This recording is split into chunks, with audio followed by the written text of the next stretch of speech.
Hello everyone, welcome back.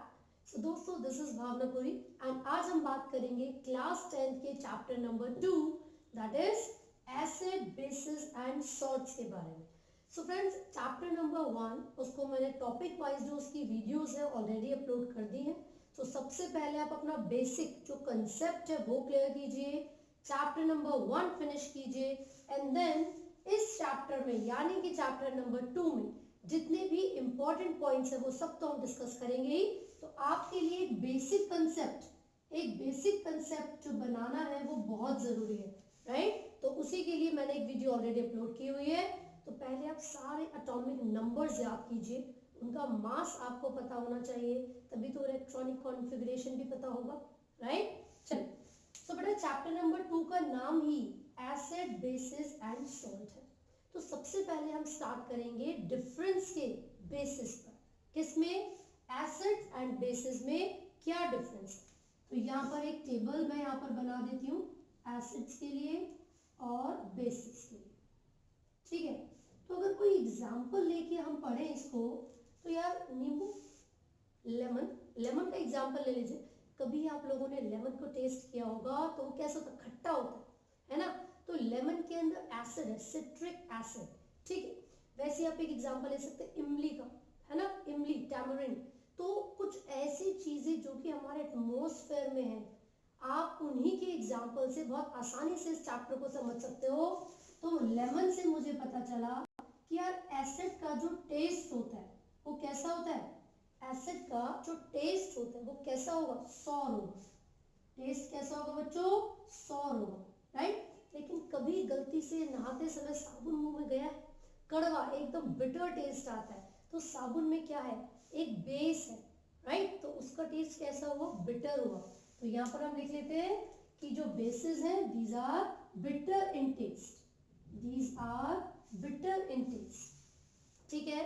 अच्छा, खासियत क्या होगी, कैरेक्टरिस्टिक फीचर क्या होगा एसिड्स का? अगर मैं यहाँ पर बात करूं कि जो एसिड्स हैं जब भी ये एक्वस सॉल्यूशन में जाते हैं यानी कि वाटर सॉल्यूशन में जाएंगे, तो बच्चों they release H plus ions. ये क्या रिलीज करेंगे? ये H पॉजिटिव आयंस को रिलीज करेंगे वाटर में यानी कि एक्वस सॉल्यूशन में। और यहाँ पर बेसिस OH माइनस यानी कि हाइड्रोक्सिल आयंस को रिलीज करते हैं। तो मुझे पता चला यार कि जो एसिड जब भी वाटर में जाते हैं तो वो H प्लस आयंस को, H पॉजिटिव आयंस को रिलीज कर रहे हैं, और बेसिस जब पानी में जाएंगे वाटर सॉल्यूशन में या एक्वस सॉल्यूशन में, सो वो क्या रिलीज करेंगे? OH माइनस आयंस, ठीक है। तो ये हमें पता चला। नेक्स्ट, एक पेपर होता है बच्चों जिसको हम कहते हैं litmus paper. There is a paper जिसको हम कहते हैं लिटमस पेपर। और भाई साहब ये जो लिटमस पेपर है उसको ऑब्टेन किससे किया है हमने? उसको एक सॉर्ट ऑफ प्लांट है जिसको आप लाइकेन कहते हो, है ना। तो जो लाइकेन है उससे ऑब्टेन किया है हमने, लिटमस पेपर को नेचुरली निकाला है। तो ये लिटमस पेपर होते क्या है? ये एक ऐसे इंडिकेटर है जो कि हमें बताएंगे कि कोई भी एक पर्टिकुलर सॉल्यूशन एसिडिक है, बेसिक है या फिर न्यूट्रल, राइट। तो यहाँ पर अगर कोई सॉल्यूशन एसिडिक है और आपने लिटमस पेपर को एसिड में डाला तो क्या बदलाव आएंगे? मैं आपको बताती हूँ।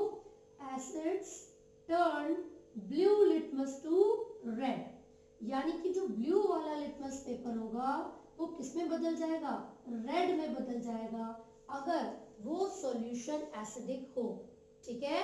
अगर आपने किसी एसिडिक सॉल्यूशन में ब्लू लिटमस पेपर को डाला है so it will turn red, right. लेकिन जो रेड लिटमस पेपर होगा वो कैसे बदल जाएगा? वो ब्लू में हो जाएगा। वो क्या हो जाएगा बच्चों? ब्लू लिटमस में कन्वर्ट हो जाएगा अगर उस सॉल्यूशन में क्या प्रेजेंट होगा? बेस प्रेजेंट होगा। क्लियर है? तीन चीजें हमें पता चल रही है। Acids are sour in taste, bases are bitter. Acids release H plus ions in water and bases release OH minus ions in water. फिर जो एसिड्स है वो ब्लू लिटमस को रेड में कन्वर्ट करते हैं, बट जो बेसिस है वो रेड लिटमस को ब्लू में कन्वर्ट करेंगे, ठीक है। एक और चीज हमें यहाँ पर याद रखनी है। यार एक बात बताओ, अगर आपने कोई एसिड लिया, कोई ड्राई फॉर्म में एसिड ले लिया, अब आप उसको इलेक्ट्रिसिटी उसमें से पास करवाने की कोशिश कर रहे हो, तो क्या उसमें से इलेक्ट्रिसिटी पास हो पाएगी? नहीं हो पाएगी, उसमें से इलेक्ट्रिसिटी पास नहीं हो पाएगी। नमक ले लीजिए, सॉल्ट, आपने नमक लिया, ड्राई सॉल्ट जो है, क्या उसमें से इलेक्ट्रिसिटी पास हो पाएगी? नहीं हो पाएगी ना। लेकिन जब आप उस सॉल्ट को वाटर में डालते हो, ऐड करते हो, तो क्या होगा? अब यार वो इलेक्ट्रिसिटी कंडक्ट कर रहा है, तो ऐसे कैसे पॉसिबल है? देखिए मैंने बताया कि जब भी ये एसिड वाटर में जाएंगे, एक्वस सॉल्यूशन में जाएंगे, तो H+ आयंस को रिलीज करेंगे, और बच्चों इलेक्ट्रिसिटी को कंडक्ट करने के लिए फ्री आयंस की जरूरत होती है। ठीक है, मैंने आपको एक एग्जांपल से समझाया। अगर आप सॉल्ट, नमक को अपने हाथ में रखें और इलेक्ट्रिसिटी पास करवाएं, हाथ में नहीं रखें, किसी बीकर में, किसी कंडक्टर में रखें, कंडक्टर में भी नहीं, किसी सब्सटेंस में रखें, तो उसमें से कोई इलेक्ट्रिसिटी कंडक्ट ही नहीं होगी। क्यों नहीं हो रही है? क्योंकि उसमें फ्री आयंस प्रेजेंट नहीं है। फ्री आयंस कब आएंगे? जब आप उस सॉल्ट को या फिर उस पर्टिकुलर सब्सटेंस को वाटर में डिसॉल्व करेंगे, एक्वस सॉल्यूशन उसका बनाएंगे तब। ठीक है, तो हमें पता चला। अगर क्वेश्चन आपसे पूछा जाए कि भैया ये जो ड्राई हाइड्रोक्लोरिक एसिड है, एक एसिड का एग्जांपल मैंने आपको बताया जो कि हमारे स्टमक में भी होता है, पेट में, है ना। तो जो ड्राई हाइड्रोक्लोरिक एसिड है यार, ये लिटमस का कलर चेंज नहीं करता, मतलब है तो वो एसिड, बट अगर ब्लू लिटमस को रेड में बदलना हो तो ये क्यों नहीं कर पा रहा है? क्योंकि इसके पास कोई फ्री आयंस नहीं है। ठीक है, ब्लू लिटमस टू रेड भी तभी कन्वर्ट होगा जब सॉल्यूशन, एक्वस सॉल्यूशन होगा, राइट। इलेक्ट्रिसिटी भी कंडक्ट तभी होगी जब एक्वस सॉल्यूशन होगा। रीजन क्या था? क्योंकि एक्वस सॉल्यूशन में ही यहाँ पर फ्री आयंस अवेलेबल होंगे, and free ions are required to conduct the electricity. Clear हो गया बच्चों? आगे बढ़ते हैं। मैंने 2 क्वेश्चंस आपको यहाँ पर करवाए हैं। एक क्वेश्चन ऐसा आ सकता है कि जो ड्राई HCl है वो लिटमस का कलर चेंज क्यों नहीं कर रहा है, या फिर आ सकता है कि जो ड्राई HCl है वो इलेक्ट्रिसिटी को कंडक्ट क्यों नहीं कर रहा है। तो दोनों का आंसर हमें पता है, बिकॉज उनके पास फ्री आयंस नहीं है, और इलेक्ट्रिसिटी कंडक्ट करने के लिए या लिटमस का कलर चेंज करने के लिए फ्री आयंस आर रिक्वायर्ड। ठीक है बच्चों, चलो आगे बढ़ते हैं। ये तो हमें पता चल गया भैया, ये तो इजी कंसेप्ट था। आगे बढ़ रहे हैं हम, 3-4 चीजें हमें पता चल चुकी है। अब यहाँ पर आपको एक और चीज याद रखनी है, वो क्या है? देखो बच्चों, ये जो एसिड्स होते हैं ना, ये जो एसिड्स होते हैं, यहाँ पर आपको याद रखना है कॉरोसिव हो सकते हैं नेचर में, ये कॉरोसिव हो सकते हैं नेचर में, बट ये नहीं होते generally. Bases are generally not corrosive, वो हमारे स्किन बर्निंग वगैरह नहीं करते हैं। ठीक है, तो ये चीज आप लोग याद रखिएगा कि जो एसिड्स है ये कॉरोसिव हो सकते हैं नेचर में, लेकिन जनरली जो बेसिस है वो कॉरोसिव नहीं होते। ठीक है, नेक्स्ट, अब एसिड के बारे में एक और चीज मैं आपको बता दूं। ये जो एसिड्स हैं ये इलेक्ट्रिसिटी को कंडक्ट कर रहे हैं, अभी अभी मैंने आपको समझाया था, and bases also conduct electricity. ऐसा क्यों? क्योंकि फ्री आयंस तो इनके पास भी प्रेजेंट है, दोनों के पास फ्री आयंस होंगे तो इलेक्ट्रिसिटी कंडक्ट हो जाएगी, राइट। चलो यार, ये एसिड इन बेसिस के साथ रिएक्ट कर सकते हैं। जो एसिड्स है they can react with basis.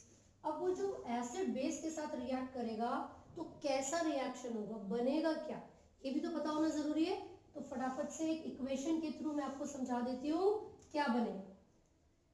एक एसिड जब भी रिएक्ट करता है बेस के साथ तो वो क्या बनाएगा बच्चों?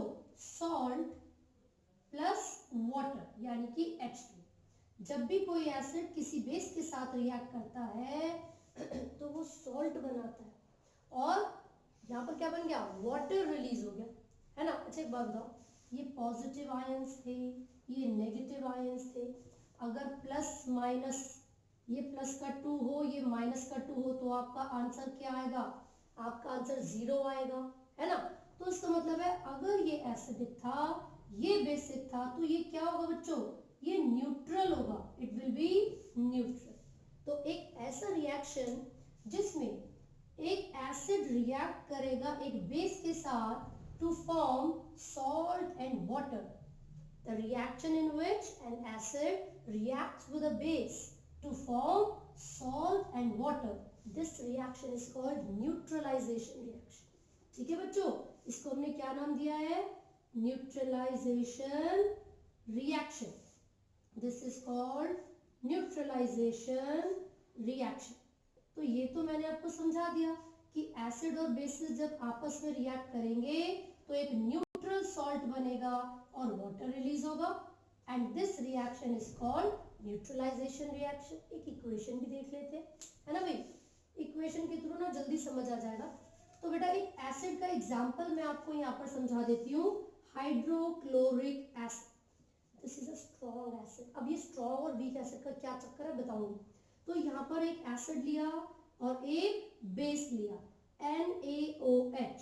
सॉल्ट कब बनेगा? जब एक एसिड एक बेस के साथ रिएक्ट करेगा. तो भाई साहब जब ये दोनों आपस में रिएक्ट करेंगे तो दो प्रोडक्ट्स हमें मिलेंगे. एक है सॉल्ट, एक है वाटर. अभी रिएक्ट कैसे करेंगे? तुम लोगों ने फर्स्ट चैप्टर में पढ़ ही रखा है. तो देखो बस होगा क्या, ये क्लोराइड Cl किसके साथ जुड़ जाएगा? Na के साथ, और ये OH के साथ. तो वाटर रिलीज हो रहा है और NaCl सोडियम क्लोराइड नाम का एक सॉल्ट बन रहा है यहाँ पे.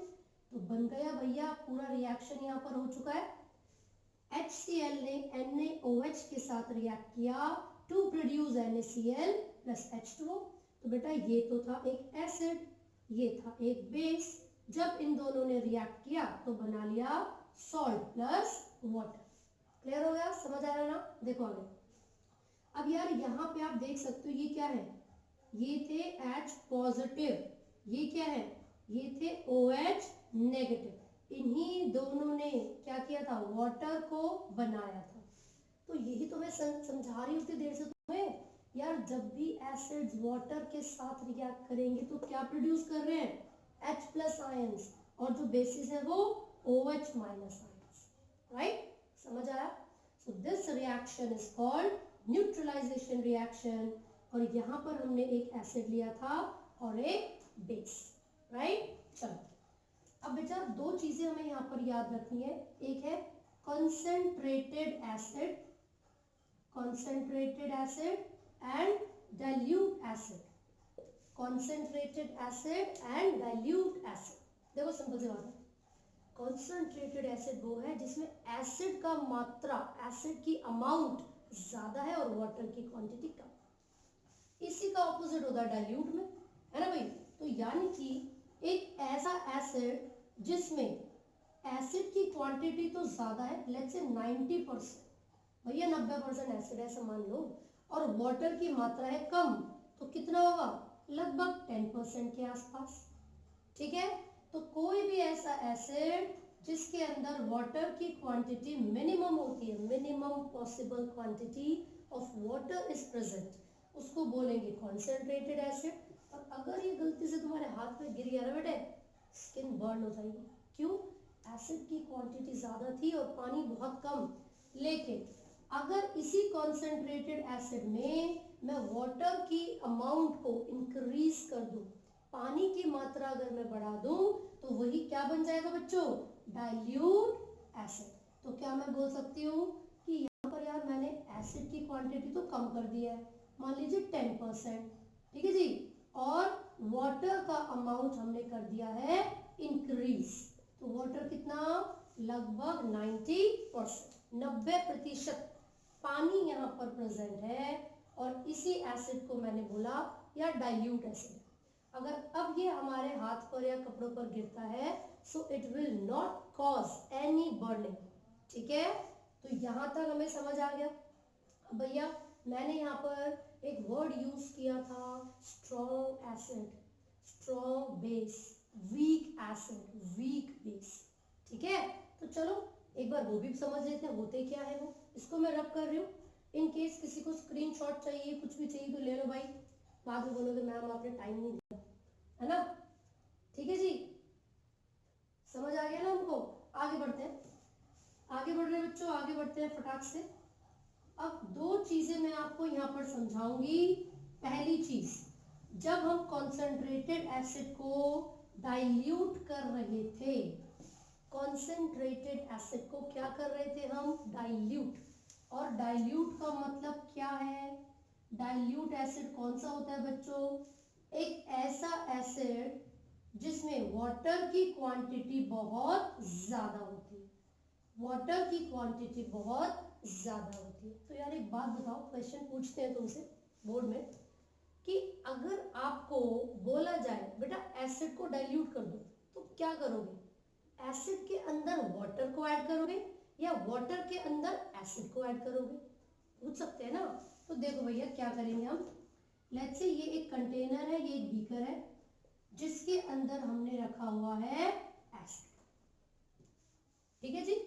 तो अगर मैं इस एसिड के अंदर वाटर को लाकर ऐड कर दूं, अगर मैं इस कंटेनर में जिसमें एसिड रखा हुआ है इसमें मैं ऊपर से पानी डालती रहूं, वाटर को ऐड करती रहूं, तो बेटा it will be a highly exothermic reaction.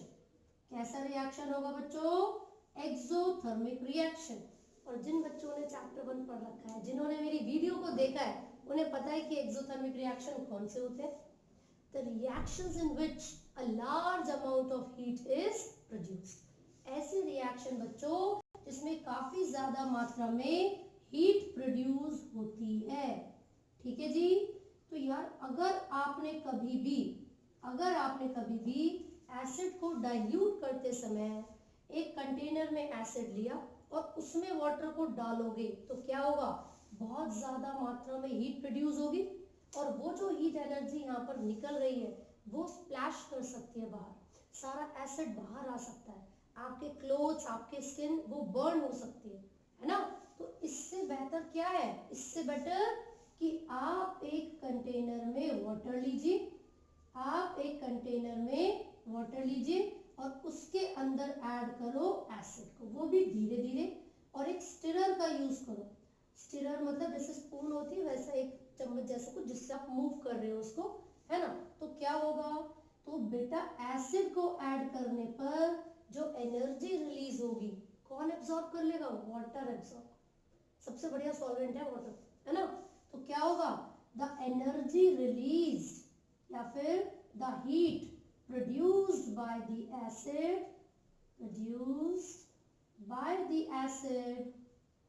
will be absorbed by water,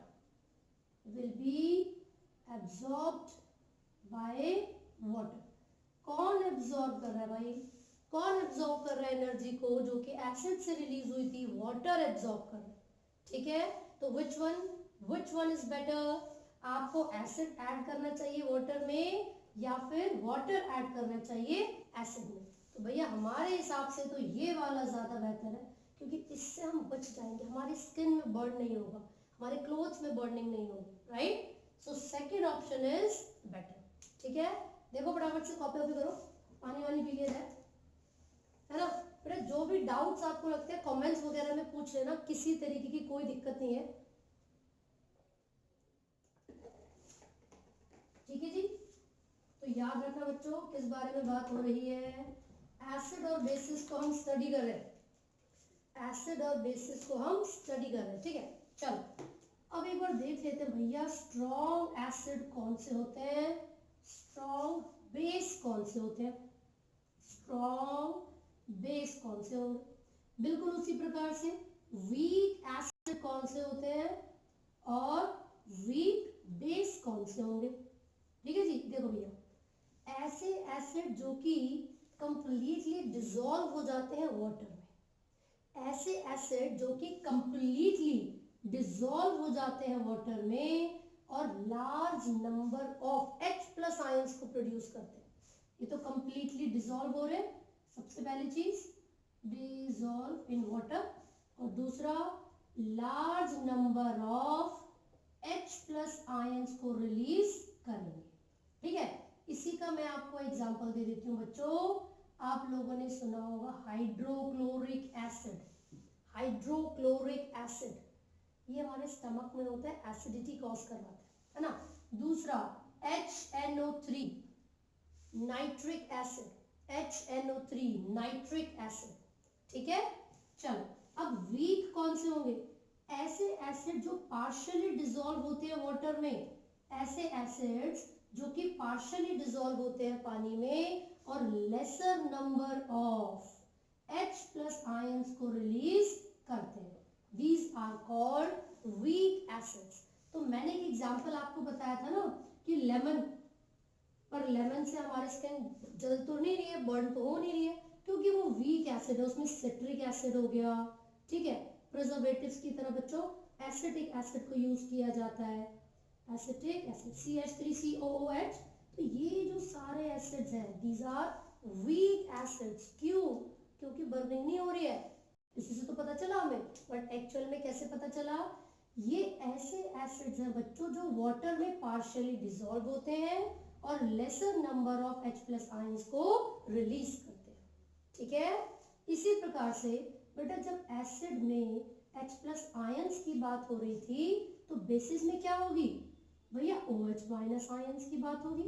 तो ऐसे बेसिस जो कंप्लीटली डिसॉल्व होते हैं वाटर में और large amount of OH- ions को रिलीज करते हैं, तो वो तो होंगे स्ट्रॉन्ग बेसिस, है ना। KOH, NaOH, ठीक है जी, ये क्या हो गए? स्ट्रॉन्ग बेसिस हो गए। लेकिन वीक बेसिस में बिल्कुल इसी प्रकार से जो पार्शियली डिसॉल्व करेंगे वाटर में और less number of OH- ions को रिलीज करेंगे, ठीक है जी। Less number of OH- ions को रिलीज, H3 यानी कि अमोनिया, ठीक है। दूसरा एक एग्जांपल आप इसमें ले सकते हो NaHCO3, सोडियम हाइड्रोजन कार्बोनेट यानी कि बेकिंग सोडा, ठीक है। So these are baking soda, these are weak bases, ठीक है। KOH, NaOH, इसके अलावा कैल्शियम हाइड्रोक्साइड, मैग्नीशियम हाइड्रोक्साइड, वो भी आप स्ट्रॉन्ग में ले सकते हैं। और वीक के दो एग्जांपल्स मैंने आपको बता ही दिए हैं, अमोनिया यानी कि NH3 और NaHCO3 सोडियम बाइकार्बोनेट। तो इनके बेसिस पर भी एक दो और क्वेश्चंस हैं जो कि आपसे पूछे जा सकते हैं, वो हम नेक्स्ट वीडियो में डिस्कस करेंगे। तब तक पढ़ते रहिए और डाउट्स पूछते रहिए, right. All the best, thank you.